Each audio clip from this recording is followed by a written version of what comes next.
All right. We are here to learn about getting started with Hour of Code.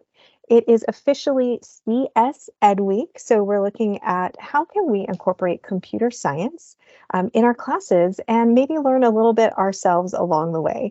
I can't tell you what a great journey this has been for me to be an AP Computer Science Principles teacher and how much I learn from the students and where I need to go to be able to stay ahead of what's being produced technology-wise.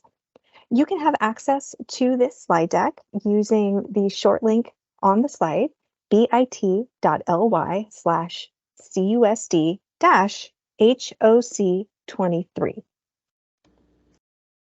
What we're going to talk about today is really briefly doing an overview of Hour of Code, taking a look at what your student experience might be like, where your students are at, and where they'd like to go moving forward, either through elementary school, middle school, high school, and into a career or college. Then we're going to spend some time looking at one of my favorite resources for Hour of Code that's great for students K through 12. And of course, if you have any questions, please feel free to ask those questions at any time, but there's definitely going to be time at the end for those questions. So my first question is, what is Hour of Code? Hour of Code got started as a way to encourage educators to dedicate just 1 hour of computer science to their students, knowing that usually when we introduce some computer science, kids get really interested and really engaged in the process. Clovis Unified has been doing Hour of Code for years. I know it was established before I joined back in 2018. So we've got a long history of having students participate in Hour of Code. And it's just been a joy for me to be a part of that. Yes, I code every day, but getting into classrooms with kindergarten students and first grade students all the way up through 12th grade has been really, it's amazing, and I can't wait for you to join us on this journey. This year, Hour of Code has a focus of creativity with AI, and that might sound a little bit scary for some people. Just know that that is the theme for this year. It does not mean that all of the Hour of Code activities are AI focused. So ChatGPT, there are so many other resources out there. Bard, that is available for us to be able to ask questions of a computer and have human type generated responses. And for our students, they might have experience with it, but that is not something that you have to do with this year's Hour of Code. And again, our purpose for Hour of Code is to just get 1 hour and to let students kind of see behind the curtain a little bit and to broaden their experience with computer science. The big question for me every year is, how might we prepare students for the careers that don't exist yet, right? I had no idea when I was in high school that there would be something like artificial intelligence. It felt like science fiction to me. And that's the great thing about technology, is it's almost indistinguishable from magic. And so how do we allow students to explore careers that currently exist, but also prepare them in ways that we can't even imagine yet? Well, the first thing that we can do is take a look at their current experience. So one of the first questions I like to ask when I'm working with teachers or I'm walking into a classroom is, where are your students? Where are they most comfortable? The two questions that I like to know is, are your students reading or not yet reading? Many students are language learners. They're very young and they're still learning those reading skills. So it depends on where your students are at with their reading level. I'd also like to know if a student or a class is still in need of guidance or if they can be mostly independent. So those are the two levels of student experience that I like to focus on. Are they reading or not yet reading? Do they need guidance or are they mostly independent? If your students are reading and mostly independent, it changes the type of activities we can look for. If they're not yet reading and need a little bit of guidance or need a little bit of guidance, then we filter out for slightly different activities. So let's get into it because I want you to be able to play along as well. We're going to be using code.org to look for our Hour of Code activities. There's two different ways to jump directly into the code.org activities. The first URL is code.org/learn, and that's a shortcut. It will take you to hourofcode.com/us/learn. Both of these links will take you to the exact same website. I'm going to walk you through how to filter the Hour of Code activities to find where your students are most comfortable and even where you're most comfortable, right? Explaining what an unplugged activity is, and then how do I get these things to my students? I found this really cool activity, but how do I share it? So I'm going to switch over to a live version of code.org. So thank you. Yes, the link was dropped into chat. If you could go to code.org/learn or hourofcode.com, it will take you to this particular website. So hopefully you should be seeing the Hour of Code Creativity with AI on your home screen. If you are working with me and watching with me, I'm going to scroll down a little bit. And up here, just below the explainer, you can see that there are filters built in for all grades, pre-reader, grades 2 through 5, grades 6 through 8, and grades 9 plus. You can also see that they are filtered by beginner. Most of my students might not have coded versus comfortable.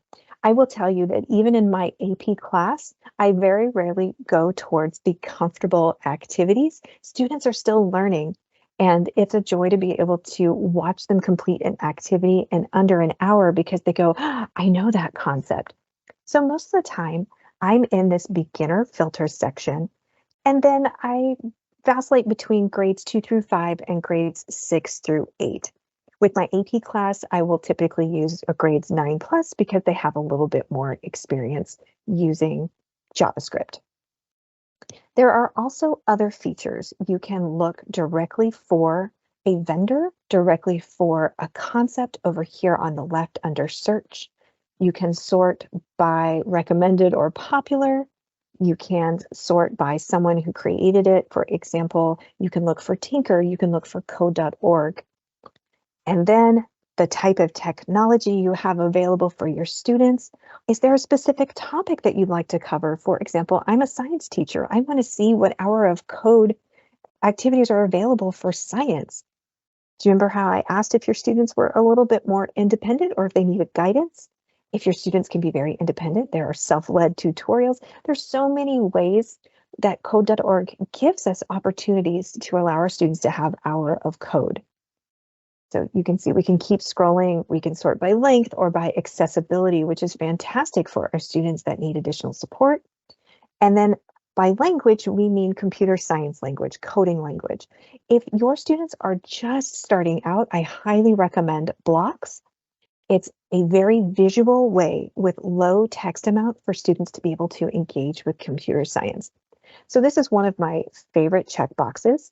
So I'm going to start with language as being blocks. So again, this is all the way down at the bottom on the left-hand side. I know that we have computers in my classroom, so I'm going to check computers for classroom technology. And then up here, let's say that I want to focus on grades 6 through 8 and that we are doing beginner activities. Wow, look at all of the options that Hour of Code provides for us. Space Invaders game. Well, that sounds like a lot of fun, right? Using AI to control the weather or a tickle monster. And you can scroll and scroll and scroll. Maybe there are too many options. So let me tell you some of my favorite Hour of Code activities. They typically come in the screenshots here. The simpler ones I find are a better match for most of my students that have very little experience. Kids love building games. And so this create a 3D T-Rex game. The T-Rex is jumping over a cactus and collecting coins. Mario's Secret Adventure. What do you know? Jumping over blocks, avoiding mushrooms and collecting coins. So as you go through these, you might start to notice a pattern. Another option that I really look for is the vendor code.org or Microsoft. These are absolutely designed with students in mind. And so I do look for the code.org logo or the Microsoft logo to help me find activities that'll be a good match for my students. For example, Shark Attack is hilarious, and the kids have a great time learning how to code what looks like a handheld game online. All right, so let's see how we can sort for some other activities. Earlier, I had mentioned that we were going to talk about an unplugged activity. So, what does unplugged mean? This means that we might not have access to classroom technology 100% of the time, or it's a day where the Wi Fi just does not want to work. You had planned for a computer science activity, and all of a sudden, we don't have internet. So, there are two extra boxes here under classroom technology where you can ask for poor or no internet or no computers or devices. This is really helpful when I'm looking for activities that are potentially on paper or that have students engaging with each other and not engaging with the computer itself. So let me bump down to pre-reader and look for poor or no internet or no computers or devices. When an activity says unplugged, it means that you will be using either paper, pencil, or some kind of physical activity. You can see in this one, they're using cotton balls, but you would have to have the device in order to use this activity. So you can scroll through. There are often ones where you are asking the students to pretend to be a robot and they give each other commands. There are others where students can learn how to code an emoji using binary. Yes, I know we can teach students binary with something as simple as black and white squares. There are just so many ways that code.org gives us in this hour of code to be able to engage with our students. So let's look at grades 2 through 5. I marked no computers or devices, and then I'm looking for the word unplugged. Okay, let's keep scrolling. So it looks like there's a robot pizza party. Codable is really cute. There's these little fuzz balls. They love to get into trouble. All right, so now I have this ability to review any of these particular activities. So let's take a look at this inputs and outputs unplugged. Maybe I'm not sure what inputs and outputs are. When I click on the icon, I can see that it's from a company called Sphero. Well, I know that Sphero is actually a little ball that runs through an app. I may not have access to that little Sphero ball, so maybe this isn't the best activity for me. Well, let's take a look at another one. There is the little artist inside your computer activity pack. It does say unplugged, so let me click on this icon. It says it has a PDF with a story embedded with puzzles that will teach students fundamental of digital art using pixels, algorithm, and repeat loops. Well, that sounds amazing to me. It covers a lot of computer science concepts, and I don't have to be online. There's this little start button here. When I click the start button, it should take you to the website for this particular activity. Here's where you can read more information about it. Usually there's a link or a printout if it's unplugged. You'll scroll through and see if this is an activity that could work with your students. Well, now let's take a look at something that is not unplugged, but it's online and you want to assign it to your students. So I'm going to uncheck no computers or devices, and I'm going to recheck computers. And I'm still at grades 2 through 5 for beginner. You can choose to use grades 6 through 8, grades 9 plus. All of these have fantastic options for your students. This one is made by code.org, so I'm very comfortable with code.org, and it's called Hello World. I'm going to click on it. I wonder what Hello World is about. There are teacher notes, the short link on how to get this activity to your students. This is what you would copy and paste into Google Classroom if you're using Google Classroom, or maybe you're using Clever. It shows you that there are other languages available, as well as the accessibility, such as text to speech and captions. So for our students that are language learners, it would be very easy for them to switch the language over into something that they're more comfortable reading. Again, we're making the assumption that our students are fluent in their home language. So if a student is not fluent in their home language, they might need to partner up for some of these activities. Okay.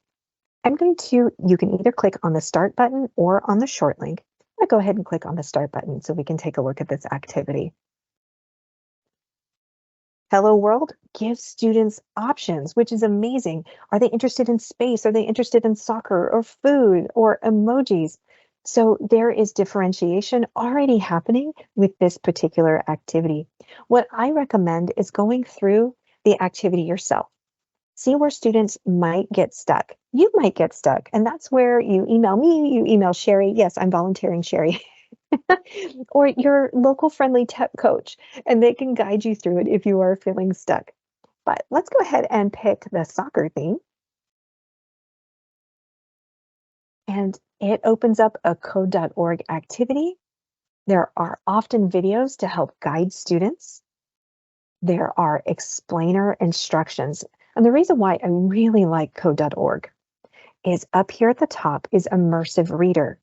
For students that might not be independently reading, but can work with minimal guidance, they can easily hear the instructions. So code.org has so many built-in accessibility features to support students. Okay? And if you are the teacher, you have the ability to see extra notes as well, but you can click, hold, and drag to connect blocks just like they're Legos. I always say that to students. Think about connecting Legos. You want to make sure that the divots match so you can get those connected, right? The system will let the students know if they finished this particular activity on this level. So this is level number 1. If they do it correct, they get a little celebration and then they move on. So this is what a code.org based activity would look like. Another one of my favorites, particularly for our low readers, say in grades K1 and 2, is called Roto Kodo. So if you have not jumped online with Hour of Code yet, I would love for you to do that while we're looking at Roto Kodo. This one is block-based with very low reading skills needed. Sometimes the links require extra clicks. So often I will support a teacher for our students and try to get the activity link as close as possible to the activity. So let me show you what I'm talking about. You see how there's a short link here, hourofcode.com/rotocodhr. When I click on this short link, it gives me an explainer page. But what I want to do is play online. And I know for many of our students that are not yet independently reading, having them find this button could be a bit complicated. So I will click the next level button to see if I can get the URL that's easier for our students.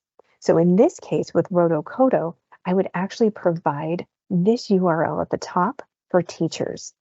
It takes students directly to the activity without the extra button click, right? So let's look at part 1 for ages 4 through 7. Students typically know what a start button is, but I can also use colors, or I can say find the capital letter S or click the start button.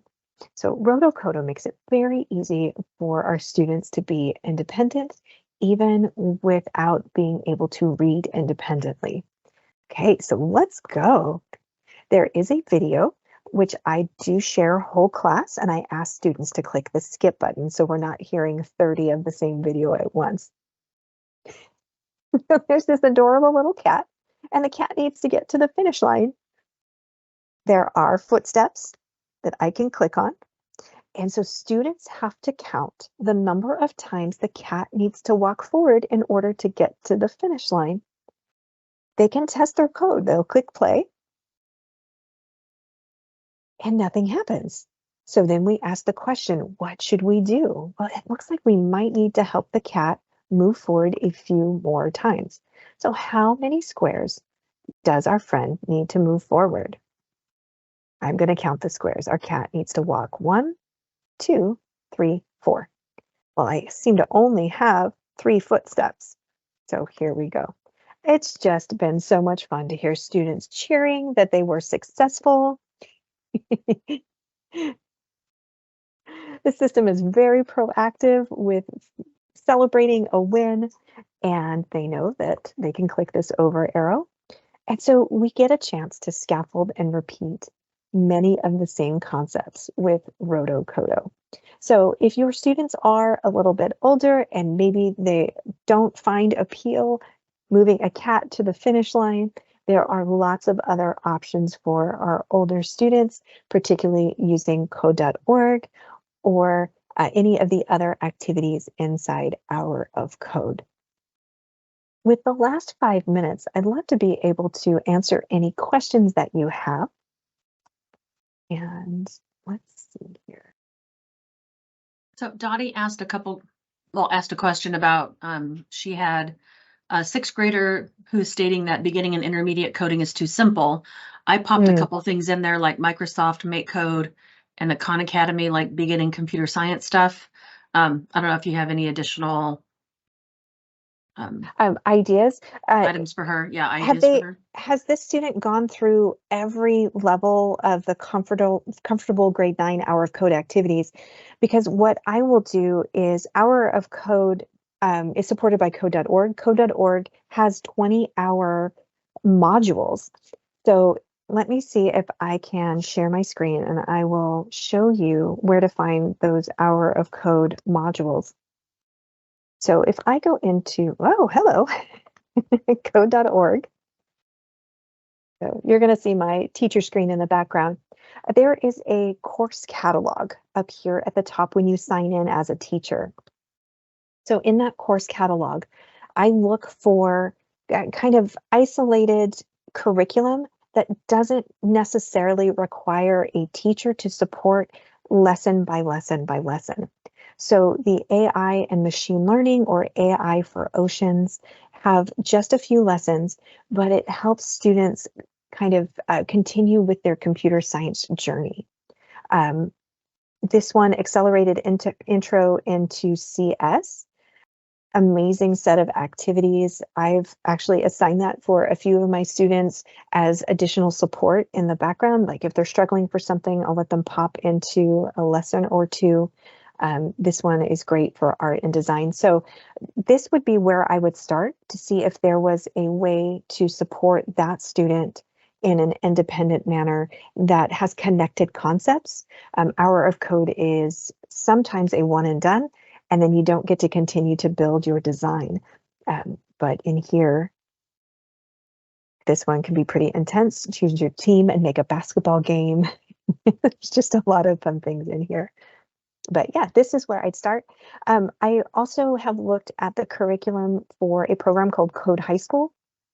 And so that uses a turtle called Tracy. So turtle programming out of MIT. So yeah, there's lots of different options for students that are ready to move beyond the hour and still be independent. That's a great question. I do love these AI for machine learning in Oceans. A very safe way for kids to engage with AI and still have quite a few lessons to move through.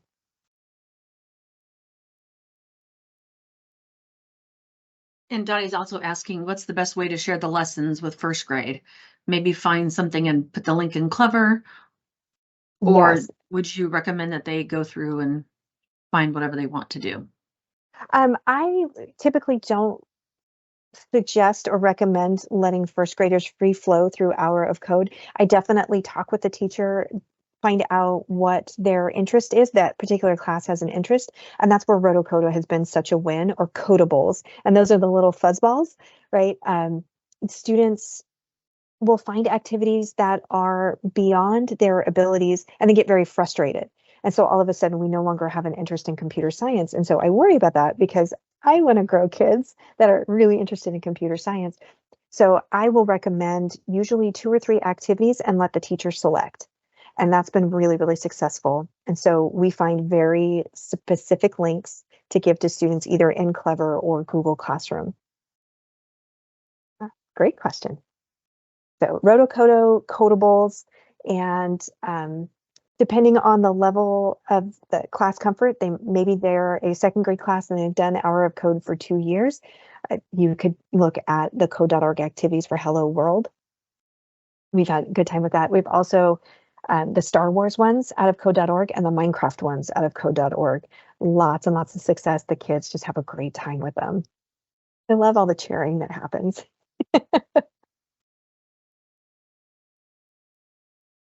It looks like, Dottie, are you still typing? Oh, she goes, thank you, love this. Oh, fantastic. As always, I am available. Feel free to email me. And again, I'm going to volunteer Sherry, as well as your friendly tech coach. Reach out to us. Yes, we're here to help.